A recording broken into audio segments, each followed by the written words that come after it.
তেলে ভাজা এই কেকটা বানিয়ে দেখতে পারেন। কেকটা খেতে অনেক সফট হয়। তুলতুলে একটা কেক আপনি একটা ডিম দিয়ে বানাতে পারবেন। যাদের কাছে বেকিং করা ঝামেলার মনে হয়, চাইলে এরকম ভাজা কেকটা মাঝে মাঝে বানাতে পারেন। একটা ডিম নিয়ে নিচ্ছি,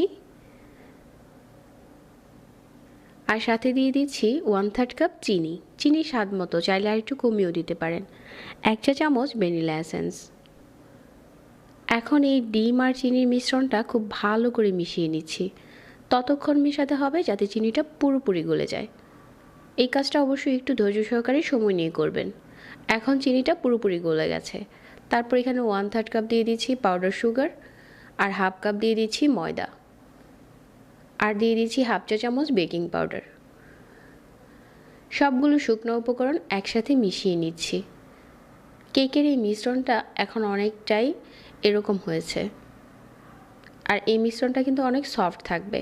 হাতে একটু তেল লাগিয়ে একটা গোল চামচ দিয়ে বলের মতো বানিয়ে অল্প আঁচে তেল গরম করে এগুলো দিয়ে দিচ্ছি। যেহেতু কেকের এই গোলাটা অনেক সফট, হাতে তেল লাগিয়ে এভাবে করে বলের মতো বানিয়ে তো অল্প আঁচে তেলটা গরম করে একটুখানি সময় নিয়ে ভাজলে দেখা যাবে যে এটা আস্তে আস্তে করে কুক হতে শুরু করেছে। চুলার আঁচ বাড়িয়ে ভাজলে কিন্তু এটা ভিতর থেকে সফট হবে না। যেহেতু আমরা এটা কেকের মিশ্রণ বানিয়েছি আর এটা তেলে ভেজে বানাচ্ছি, আর এরকম চুলার আঁচ কমিয়ে রাখলে দেখা যাবে যে এগুলো নিজে থেকেই ঘুরতে শুরু করছে। তারপরও এরকম হালকা হাতে নাড়িয়ে দিতে পারেন, আর উপরটা অনেক বেশি ফাটা দেখা যাবে।